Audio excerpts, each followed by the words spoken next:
Waxabajjii 22 bara 2023 dubbisuun Itoophiyaa Foundationin Ali Birraa hundeeffamuuf akka jiru sameem.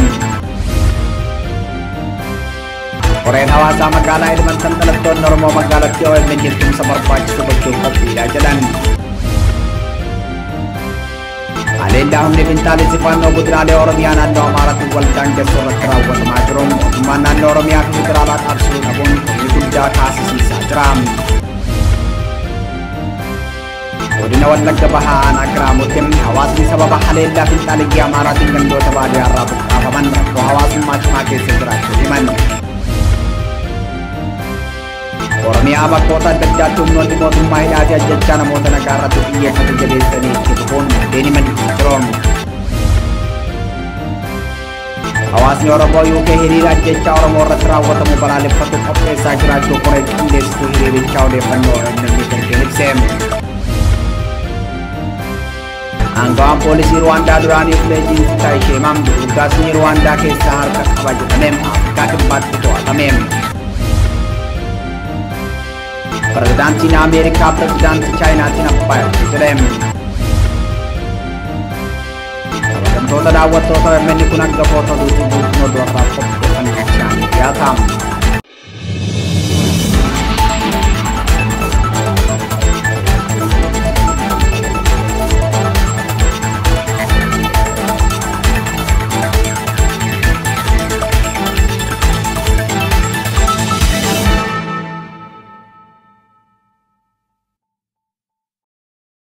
Ashamarka fuudhee kabajamtoota daawwattoota Oromiyaa Miidiyaa Neetwork oduu galgala kanaaf qopheeffanneen isinitti himaa oduu wajjinan siraa isbaatiin. Foundationin Ali Birraa hundeeffamuuf akka jedhu ibsameem. Haati warraa Dr. Kabajaa Artist Ali Birraa Daliilii Maarqos sirni hundeeffamaa dilbata dhufu akka adeemsifamu himanii jiru. Foundationin Ali Birraa leegaasiiwwan Artist Ali Birraa itti fufsiisuuf kolleejjiiwwan muuziqaa giddugala aartii fi gargaarsa adda addaa kan of jalaa qabu ta'us koreen foundationichaa ibseeti jira. Foundationin Ali Birraa dhaloota egeree ga'umsuu irratti hojjeta kan jedhan koreen foundationichaa hojii eegaluu bu'uureffamuu foundationichaa ilaalchisee guyyaa irraa biiroo komishinii turizimii Oromiyaa keessatti miidiyaalee fi salaataniiti jira. Yaadannoo waggaa tokkoffaa Artist Ali Birraa bara kana kabajuuf akkasumas hojiilee Dr. Kabajaa Artist Ali Birraa uummata dhaqqabsiisuu saganteeffamu Oromiyaa Miidiyaa Neetwork odeeffateeti jira. Oduu keenya itti aanuun koreen hawaasaa magaalaa Edmonton dhalattoonni Oromoo magaalattii OMN'if tumsa barbaachisu gochuuf qophiidhaa jedhan. Oromiyaa Miidiyaa Neetwork miidiyaa dhugaa malee soba osoo hin dubbatin uummata keenyaaf yeroo kamuu sagalee ta'aa har'a gaheedha jedhanii jiru. Yaasina san dhimma kanarratti gabaasa bal'aa qopheessee jira. Hawaasni Edmontanii fi naannawa ishee jiraatan hundi OMN sagalee hawaasa cunqurfamaati waan ta'eef tumsa barbaachisaa gochuun dirqama keenya ta'uu qaba jedhan. Miidiyaa kana tumsuu fi jabeessuun qaama qabsoo Oromoo ta'uu kan eeran jiraattonni magaalaa Edmonton sabni Oromoo miidiyaa kana tumsuu akka dirqamaatti fudhachuu qaba jedhan. Erga OMN bu'uureffamee kaasee qilleensi Oromiyaa bilisoomuun dhugaan uummata Oromoo ifatti bahuu bira dabree dhugaan saboota cunqurfamoo birootu dhagahamaa oolti jedhan obbo Seeyfaddiin Kormee. Diinni duula bara hedduu nurratti duulaa ba'e miidiyaa qabateeti. Miidiyaa kana amma bu'uureffamee qilleensa Oromiyaa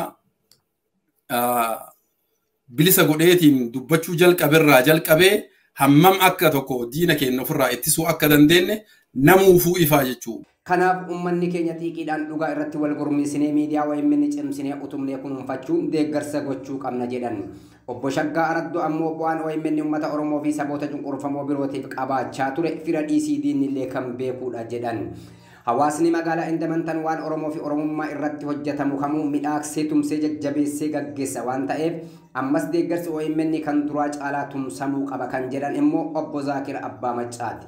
Hunda magaalaa kanatti yeroo inni adeemu miidhagseeti bira dhaabbatee tumsee fi jajjabeessee gaggeessa.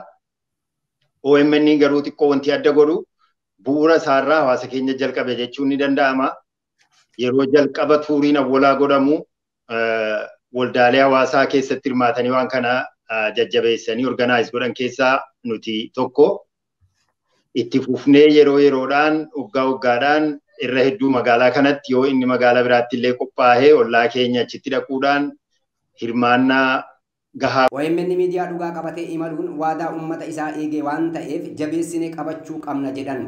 Sheek Jamal gama isaaniitiin OMN yeroo hundaa wal gargaaramuu kan qabu amma jedhu. Sababni isaa OMN dhugaa ummata isaa waan lallabuuf diinni isaa itti baay'atee firri isaa ammoo ummata inni dhugaa lallabuuf qofa waan ta'eef jedhan. Yeroo diinni bakka adda addaati warra tokko tokko biyyaan deemus dabalatee eegaa biyya keessa ari'atamerraa eegalee ilaa hanqa ammaatti duulli irraan dhaabbatiin irratti deemaa jiru. Kanaaf deeggarsi tokkichi inni qabu yoo jiraate ummata isaa callaa. Nama gartee isaaf yaadu callaa. Oromoo fi Oromummaa takkitti qofaatu miidiyaa isaa tokkicha ijaa fi gurra isaaf ta'e kana tiifachuu qaba yeroo kanatti. Kanaaf barbaachisummaan isaa yeroo hundaa ol yeroon inni bira dhaabbachuun barbaachisu.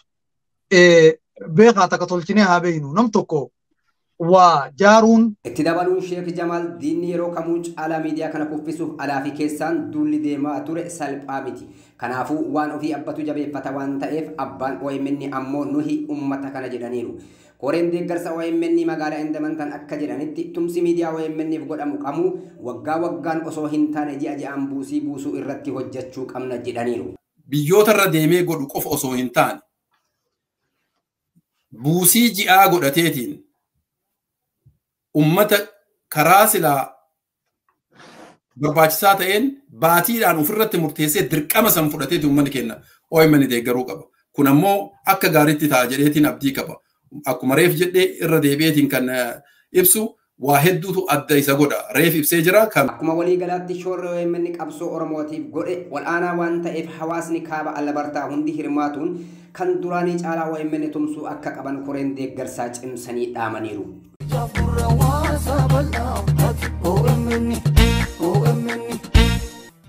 Hawaasa Oromoo kanarraa magaalaa Edmontanii fi naannoo isii jiraatan mara.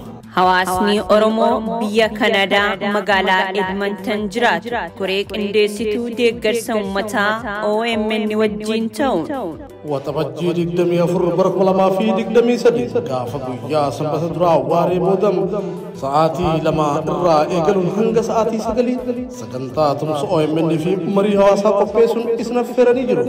Maarree hawaasni Oromoo magaalaa Edmontanii fi naannawa ishii jiraatan martuu sagantaa kanarratti akka hirmaattaniif waamichi dhiyaateeti jira. Tumsa deeggarsa Oromiyaa miidiyaanitu biyya Kanaadaa magaalaa Edmonton adda kan taasisu.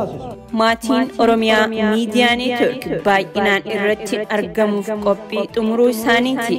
Maatiin OMN daayireektara olaanaa OMN Dajanee Guutamaatiin durfamu. Teeknishaana OMN Abdii Jamaal. Gaazexeessaa Usmaan Baayyuu. Gaazexeessituu Faayizaa Iliyaas. Gaazexeessituu Na'imaa Umar. Gaazexeessaa Usmaan Abdulaxiifii fi keessummoonni biroo sagantaa kanarratti ni argamu. Teessoon Central Leons Recreation Center 11113 Street Edmonton ABT 5G 0EG akka ta'e. Koreen qindeessituu deeggarsa uummataa OMN beeksisee jira. Odeeffannoo dabalataatiif lakkoofsa bilbilaa kanneeniin koree qindeessituu sagantichaa qunnamuu dandeessu. 178 duwwaa 2 duwwaa 154 158 duwwaa 721 dhimma Oromoo fi Oromiyaa irratti waloon haa mari'annu. Anis Atis cufti keenyaahu OMN tumsuudhaan qabsoo saba Oromoo haa tumsu. koree qindeessituu sagantichaa Edmonton Alberta Canada.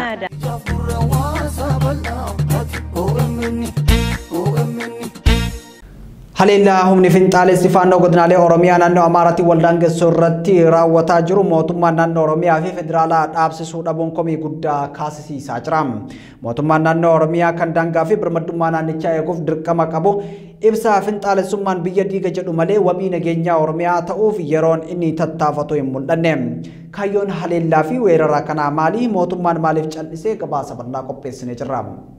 bara 2020 ture itti aanaan ministeera muummee fi ministeerri dhimma alaa Itoophiyaa Dammaqaa Mokkonnan uummata Amaaraa eeguuf bakka inni jirutti hidhachiisuu qabna jechuun kan hidhachiise. Carraa hidhannoo mootummaa federaalaa kanatti dhimma bahuun dargaggeessi naannoo Amaaraa maqaa faannoo jedhuun jeneraal Assaamminoo Tsiggeeffaan bakkoota garaagaraatti leenjii waraanaa fudhataa ture. Waraanni kaaba Itoophiyaa sadaasa bara 2020 jalqabu hordofee mootummaan federaalaa tumsuun gara Tigraay kan imale faannoon hidhannoo mootummaa federaalaatiin hidhachiifame cinatti raayyaa ittisa biyyaatii fi humna naannolee irraa dirqamaan hiikkachuun of ijaare. Gareen kun ilaalcha babal'ifannaa lafaa fi Itoophiyaa eenyummaa sabtokkee qabdu ijaaruuf naannoo Tigraay irraa lafoota lixa Tigraay, naannoo Benishaangul Gumuz irraa Matakkal, naannoo Oromiyaa irraa godinaalee naannoo Amaaraatiin waldaan keessan fudhachuuf waraana banee lolaa jira. Gareen jibbaa Oromummaa qabatee duula waraanaa fi weerara lafaa Oromiyaa irratti bane kun godinaalee Oromiyaa kanneen akka godina Horroo Guduruu Wallaggaa, Wallagga Baham, Shawaa Baham, Shawaa Kaabaa akkasumas Shawaa Lixaa keessatti dhumaatii jumlaa raawwachuun kuma dhibbootaan kanneen lakkaa'aman buqqisiitii jira. Waggoota sadi dura irraa jalqabuun godina Wallagga Baham aanaalee akka Giddaa Ayyaanaa, Kiiraamoom, Limmoom, Guutoo Giddam, Angar Guutee fi Galiilaa humna karaa buree irraan cabsee seenee fi qubattoota Amaaraa aanota kana keessa jiraatan kan mootummaan federaalaa hidhachiisee weeraramanii jiru. Namoonni danuun ajjeefamanii jiru. Dubartii irraa harmi muramee jira. Dhiira irraa dhaqni muramee akka faachaatti itti sirbamee jira. Manneen jireenyaa gubatanii jiru. Qabeenyi guddaan saamamee jira. Aanaa Kiraamuu keessaa magaalaa Kiraamuutiin alatti gandoonni akka Lalistuu Somboom, Wastiin, Margaa Jireenyaam, Caffee Sooromaam, Caffee Aananii fi kanneen biroon kan maqaan hin dhameen hunduu weeraramoon uummanni keessaa buqqee alaabaan Minilik kan gareen kun qabatee ittiin socho'u keessa dhaabbateetii jira. Tibbana godina Wallagga Bahaa aanaa Kiiraamuutti humni finxaalessaa Amaaraa faannoon laga mormorce'uun ganda Waastii bakkeewwan akka Ajaanaam, Siddoo fi Moofaa jedhamanitti haleellaa raawwateen namoota nagaa fixeetii jira. Aanaa Giddaa Ayyaanaa gandoota akka Jirmaam, Dongoroo fi Dirree jedhamanittis haleellaa suukaneessaa kan raawwate yoo ta'u aanaa Guutoo Giddaa keessattis haleellaan raawwatamaa jira. Godina Horroo Guduruu Wallaggaatti ammoo weerarri kan jalqabe karaa aanaa Jaardagaa Jaarteetii yoo ta'u aanonni weeraraman Jaardagaa Jaartee, Abbee Dongoroo fi Amuuruudha. Gandoonni aanota kanaa hedduun humnoota kanaa yoo weeraraman aanaa Amuuruu irraa gandoonni akka Migirjoojoom, Lummaam, Shonkor, Cidhaatti, Sammoo Ilaamoom, Harar Jaarsoom, Harar Saammoom, Gabaa Musii fi magaalaan Haroo humna kanaa weeraramteetii jirti. Godina Shawaa Bahaa irraa ammoo aanaan Fantaallee fi Boosat humnoota Amaaraatiin weeraramanii jiraachuun kaartaan weerarama lafaa mul'isu kan kaadhimamaa PhD fi qorataa imaammata lafaa fi jijjiirama qilleensaa roobaa bulgaatiin qophaa'e ni mul'isa. Kaartaan diimaan kun lafoota aanaa Fantaallee Arroolee Araddaalee akkam iddoo guddoom, iddoo qalloom, irraan buuteem, borbor, malkaa jiloom, haroo arbaam, ulaagaam, xininjiim, qoonyee, micciim, wanjii, doddotii guddoom, harooressa bal'aam, harooressa qal'aam, funyaan booraam, funyaan waangayyoo fi qorkee kan mul'isuudha. Weerarri mootummaan naannoo Amaaraa Oromiyaa aanaa Fantaallee irratti taasise lafa kana hunda dhuunfachuun daandii baaburaa fi konkolaataa Itiyoo Jibuutiin bakka qorkee jedhamtutti to'ateetii jira. Qorkeen aanaa Fantaallee ganda Xuxxuuxxii jedhamtu keessatti argamti. Gama aanaa Boosatiin lafoonni akka Waadilee, Duddaa Daalachaan, Fossoom, Gaana Raadaam, Calalaqaam, Qilee Arbaa jedhaman mootummaa naannoo Amaaraatiin qabamaniiti jiru. Shawaa Kaabaa aanaa Qimbibiitii fi Dharraa keessatti weerarri lafaa adeemsifamaa kan jiru yoo ta'u, Shawaa Lixaa aanaa Loonnoo fi Daannootti ammoo haleellaan uummata nagaa irratti raawwatamaa jira. Birmadummaan Oromiyaa warra Oromummaa barbadeessuu barbaadaniin cabaan qabiyyeen lafa Oromoo saamamaa jira. Mootummaan naannoo Oromiyaa ammoo nageenya Oromiyaa mirkaneessina jechuun waraana bilisummaa Oromoo adamsaa jira. Nageenya godinaalee naannoo Amaaraa waldaangessan keessatti buusuu dhabuun mootummichaa fi weerara lafaa humna addaa Amaaraatiin godina Horroo Guduruu Wallaggaa, Wallagga Bahaa, Shawaa Kaabaa fi Shawaa Bahaa keessatti adeemsifamaa jiru. Dhaabsisuu dhabuun komii fi qeeqni akka irratti ka'u taasiseetii jira. Ajjechaawwanii fi buqqaatiin waggoota sadan darban Oromiyaa lixaa qofa keessatti humna finxaalessa faannoo kanaan raawwatame yakka namoomaa fi waraanaatiin kan madaalamu ta'uu ragaaleen mul'isanis mootummaan naannoo Oromiyaa kan Shimallis Abdiisaatiin durfamu ragaalee kana qindeessee yakkamtoota kanaan seeratti dhiyeessuuf tattaaffiin inni taasisee hin jiru. Mootummaan naannoo Oromiyaa ibsaan finxaalessummaan biyya diiga jedhu dhiisuun birmadummaa Oromiyaa fi wabii nageenya Oromoo mirkaneessuu qaba jechuun uummanni Oromoo gaafatu irratti argama. Godina Wallagga Bahaa aanaa Kiraamuutti hawaasni sababa haleellaa finxaaliyyaa Amaaraatiin gandoota baadiyyaa irraa buqqaafaman rakkoo hawaasummaa cimaa keessa jiraachuu himan. Gargaarsi kana dura mootummaa fi dhaabbilee gargaarsa adda addaa irraa taasifamaa fi ture yeroo ammaa kanatti adda citee jiraachuu kan himan maddeen daa'imman hedduun beelaaf saaxilamanii jiraachuullee Oromiyaa Miidiyaa Neetwork odeeffateetii jira. Buqqaatonni aanichaa keessa jiran uummanni Oromoo akka birmannaa isaaniif taasisuu gaafatanii jiru. Gabaasa qophaa'eef obsa Ridwaan. Godina Wallaggaa Bahaa aanaa Kiraamuu keessatti waggoota 3 darbaniif rakkoon hawaasummaa ulfaataan walitti fufinsaan mul'achaatti jira. Finxaaliyyiin naannoo Amaaraa godinaalee Horroo Guduruu Wallaggaa fi Wallagga Bahaa hedduu keessatti weerara taasisaa jiraniin maatiiwwan 100,000 lakkaa'aman qe'ee fi qabeenya isaaniirraa akka buqqaafaman taasisaniiti jiru. Aanaa Kiraamuu qofa keessatti buqqaatonni 56,000 tilmaamaman jiraachuu kan himan maddeen OMN garasiirraa dubbisa tokko gandoota baadiyyaa aanichaa 17 ol keessatti caasaan mootummaa diigamuu fi jiraattonni buqqaafamanii to'annoo hidhattoota fannoo jala akka jiran ibsan. Hawaasni waggaa 3 irraa eegalee hanga yoonaatti baqaaf saaxilamee jiru kun gargaarsa midhaan nyaataa mootummaa fi dhaabbilee miti mootummaa adda addaarraa taasifamaa fi tureen damdamachuudhaan kan yaadachiisan maddeen keenya yeroo ammaa kanatti gargaarsi dhaabbilee mootummaa fi miti mootummaatis taasifamaa dhaabbatee jira jechuun dubbatan. Gargaarsi midhaanii xiqqaan kan duraan ture dhaabbachuu isaatiin illee midhaan ulfaataan buqqaatota ragaa jiraachuu maddeen keenya kun ibsaati jiru. Aanaa keenya keessa rakkoo bal'aatu jira. Uummatni erga waggaa 3 asii buqqa'ee asuma aanaa kana jalatti wiirtuu aanaa kanatti naanna'eetu jira. Oomishaaf oomishtummaa hojjetee hin beeku. Warri hidhattoota finxaaliyyiitiin taasifamu kun ammallee itti fufee jiraachuu kan himu maddeen keenya rakkoo kanarraa hammaataa ta'e akka dhufaa sodaa qabna jechuudhaanis ibsaatti jiru. Hidhattoonni finxaaliyyii ammallee magaalota ollaa Kiraamuu jiran keessatti waraana bananii akka jiran ibsuun qaamoleen nageenyaa aanarraa buufatanii jiran dhimmicha tasgabbeessaa hin jiran jaana. Gargaarsi karaa fayyaas hin kennamne karaa nageenya baay'ee sodaa dhiphuu guddaa keessa jirra amma naanna'anii finxaaliyyiin Amaaraa sun naanna'anii magaalaa Haroo qabataniiru konteeyii keenya tokko jirti as keessa galaniiru. Mootummaan rakkoo kana hundeerraa furuudhaaf hojjechuu akka qabu dhaamuudhaan uummatni Oromoo hundi hawaasa rakkoo beelaaf saaxilamee jiru gargaaruudhaaf harkasaa akka hidhatu gaafannaas jaaniiti jiru. Oromiyaa bakkoota adda addaatti oduu keenya itti aanuun Oromiyaa bakkoota adda addaatti humnoonni mootummaa hidhaa fi ajjechaa namoota nagaa irratti xiyyeeffate jabeessanii itti fufuu isaanii maddeen himaniiti jiru. Godina Gujii Bahaa aanaalee akka Agaawaayyuu, Adoolaa, Reedee fi Sabbaa Boruutti humnoonni mootummaa namoota nagaa hidhuu fi ajjeesuu jabeessan jechuun jiraattonni himatu. Akkasumas Arsii aanaa Muuneessaatti namoota nagaa hojii isaanirraa qabanii hidhuun darraa jiraachuu maddeen OMN eeranii jiru. Wabii xalaa'uun bal'inni oduu kana qopheesseera. Godina Gujii Bahaa aanaa Agaawaayyuu magaalaa Daawwaa keessatti humnoonni mootummaa namoota nagaa hidhuuf ajjeesaa jiraachuu maddeen himan. Haaluma kanaan magaalaa Daawwaa keessatti dargaggoota nagaa isintuu waraana keenya waraana bilisummaa Oromootti geessa jechuun humnoonni mootummaa hidhuun mana hidhaatii baasanii ajjeesanii jedhu. Waxabajji 19 bara 2023 dargaggoota lama kan maqaan isaanii ammaaf addan bahin mana hidhaatii baasuun ajjeesuu jiraattonni himu. Haaluma wal fakkaatuun aanaa Adoolaa Reeddee keessattis humnoonni mootummaa waraana bilisummaa Oromoo deeggartu jechuun namoota reebuu fi loowwan jalaa uffachuu jiraattonni himatu. Aanichattis maqaa waraana bilisummaa Oromoo deeggartuu nyaachistuu fi karaa itti agarsiistu jedhuun namoota nagaa irratti reebicha raawwachaa jiraachuu himuun humnoonni mootummaa kanneen loowwan uummataa uffataa jiru jedhame. Humnoonni mootummaa kunneen saamicha irrattis xiyyeeffachuun bilbila maallaqaa fi waan namarratti argatan namarraa fudhatu jechuun keessattuu galgala sa'a 12 booda socho'uun yaaddessaa ta'uu himatu.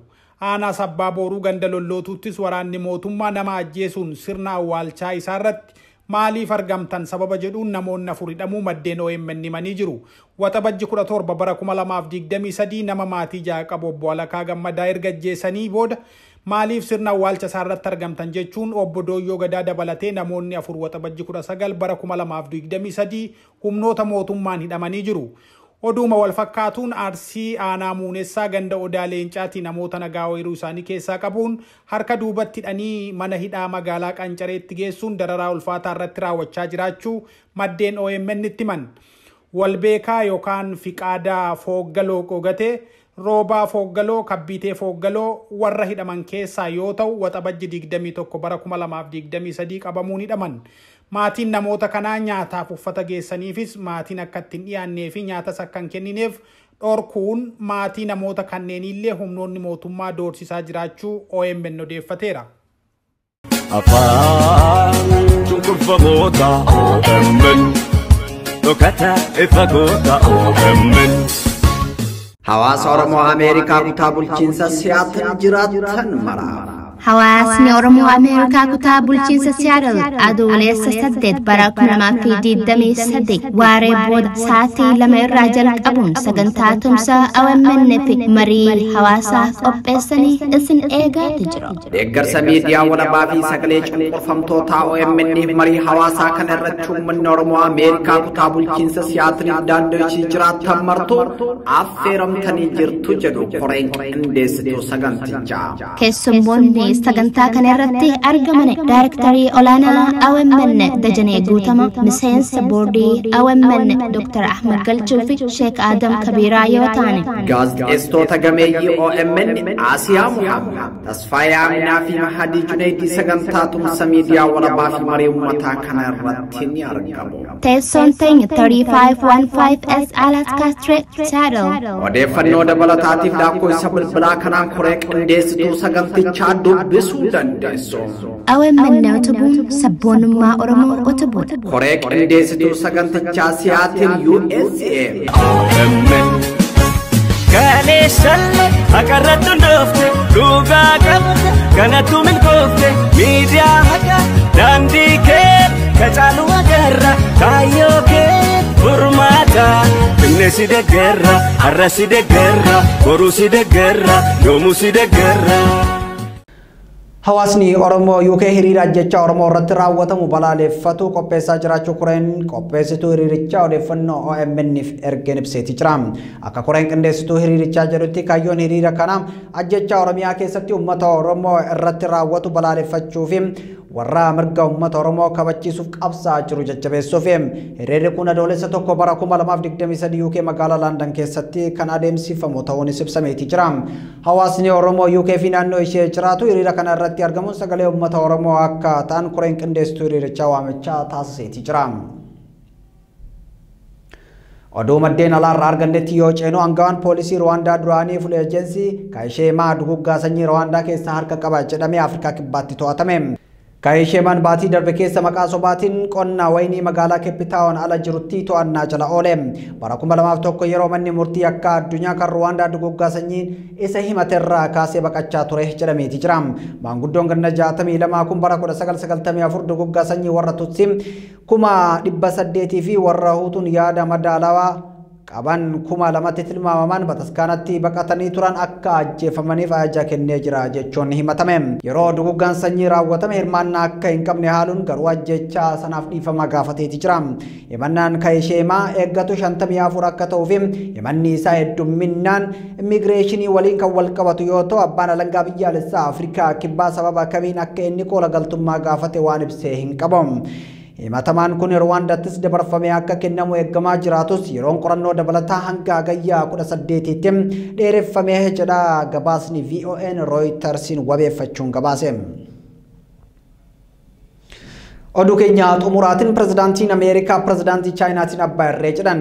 Pirezidaantiin Ameerikaa Joo Baayiden pirezidaantii Chaayinaa Shii Jinping sagantaa mallaqa walitti qabu Kaalifoorniyaa qophaa'e irratti abbaa irreettiin jedhaniiti jira.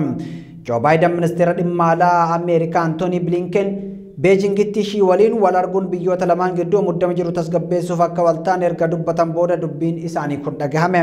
Shii Jinping Beejingitti jijjiiramni muraasni dhufu yoo beeksan Bilinken biyyoonni lamaan haasaa dabalataaf qophii akka ta'an beeksaniiti jiru. Chaayinaan waan pirezidaantiin Ameerikaa jedhan irratti yaada hin kennine. Waashingitenii fi Beejing dhimma daldalaa mirga namoomaa fi Taayiwaan irratti wal dhabdee qabu. Filannoon Ameerikaa yeroo dhufaa deemu muddamni Chaayinaa wajjin jiru ammoo dhimma siyaasaa tahaa dhufeeti jira. Riippablikaanonni Baayiden Chaayinaa irratti baay'ee laaffatan jechuun isaan qeequu irratti argamu. Kabajamtoota daawwattoota Oromiyaa Miidiyaa Neetwork oduun irraaf qabannee kana fakkaata. Qophiileen Oromiyaa Miidiyaa Neetwork biroo itti fufu gama kiyyaan turtii gaarii.